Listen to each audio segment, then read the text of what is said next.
Most people are still waiting for interest rates to come back down. Not because they ran the numbers, because they remember how it felt when money was easy, and they want that feeling again. Central banks have not promised that. Markets have not promised that. But a lot of everyday decisions are still being made as if they have. At the same time, we keep hearing that the economy is improving, and it is, on paper, in places most people don't actually touch, which creates a strange gap. Good headlines, rising risk. Tonight is not about panic, it's about timing and what happens when people mistake improvements for safety. We're joined by Westpac Chief Economist Kelly Eckhold. Kelly, in your report you note inflation has stopped falling rather than being decisively beaten. In cricket terms, is that a pitch that has improved, or has it just stopped getting worse? Oh, I mean, it's still quite a sticky wicket, I think, from the Reserve Bank's perspective. They've got a fairly well-defined target range, 1% to 3%, and the headline rate's sitting above it. So, that's the first sort of like black mark in the umpire's book.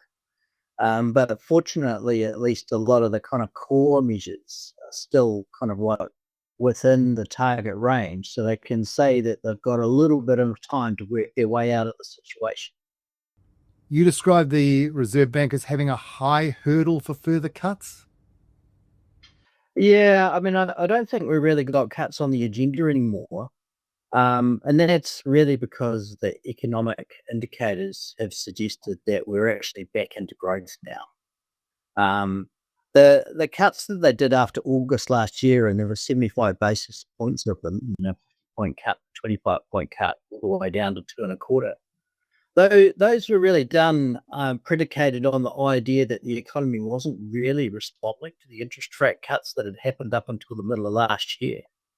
But, the data that we got before Christmas in terms of what GDP did in the third quarter and pretty much all of the indicators on how things have gone into the last few months of last year and the first month or two of this year are really suggesting that we are firmly going forward now on an overall economy basis.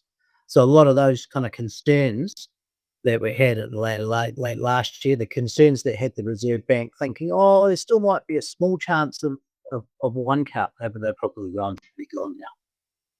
The report shows wage growth remains modest despite having stabling employment. How does that affect the ability of households to simply wait out higher rates? Well, I mean, it's one of those things that I think will give the Reserve Bank some time to assess here, because we're not really seeing incomes grow for households really decisively right now. We're starting to see some signs that there are more jobs out there and employment growth. And the labour market data that came out this week did show that. That's a good initial sign. But right now, wages aren't rising. They will take a while to rise because you usually need to have a period of economic growth and employment growth before that sort of tension reappears in the market. So that basically means it's a bit of a waiting game, where households are probably still feeling a bit under the gun here. They'd probably see light at the end of the tunnel, and it probably looks a little bit more realistic than it probably has done for 2 or 3 years. But it's not plain sailing just yet. You show unemployment still elevated at 5.3%. Historically, does that kind of labour slack give central banks room to cut or room to wait? Well, it really depends on the rate of direction of the rest of the economy and the level of inflation. The data that did actually come out was a little bit higher than that on the unemployment rate. It was 5.4%. That's not really significantly different to the 5.3% forecast that we had. They do tell you that there's quite a lot of slack in the economy. And if the Reserve Bank didn't have the sense that the economy wasn't starting to go forward to the extent in which it could unwind some of that economic slack that's sitting in the economy, well, then they would probably be in the regime of thinking about further cuts. But that doesn't seem to be really where it is now. Before Christmas, the Reserve Bank governor was out talking to media and seemed to be leaning quite heavily against the market pricing interest rate hikes in. for 2026.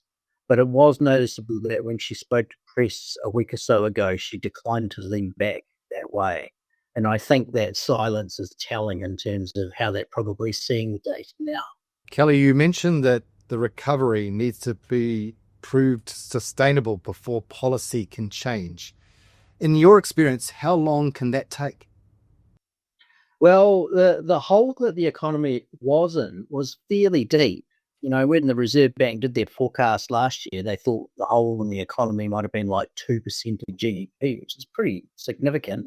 Now, the data that we got in Q3 was better than that, so it's probably a less deep hole than was previously appreciated. But you probably are in a situation that it's going to take all of this year to kind of close that gap up, to grow above potential to the extent to which we're sitting there looking at an economy that has basically got not very much, or at least no more than average level of economic slack, and obviously a noticeably lower unemployment rate. That usually takes a bit of time, and I suspect it will take them at least until the middle of this year to kind of like make those sort of judgments. But realistically, it could actually be close to the year. If the economy continues to firm and that increases the chances of future tightening, is there a risk that households are misreading this improvement as a signal to relax? Well, I think households will try to be as forward-looking as they can. It's not really obvious that households are going out there and doing crazy things with their finances right now. Consumer spending has picked up, but it's hardly booming. Consumer confidence has perked up noticeably, but it's also not at cyclically high levels. What it seems to have gotten back to is close to kind of trend levels, I think. So I think households are probably in a cautiously optimistic space right now. And I think that's probably appropriate given where we are. How vulnerable is the current New Zealand economy to outside influences? Well, that's going to be the question of 2026, isn't it?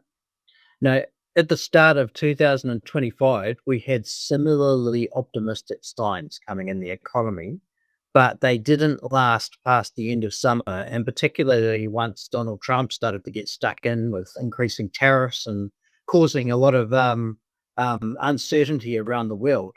That prompted businesses and consumers to shut the wallets, stop hiring, perhaps even lay off a few people.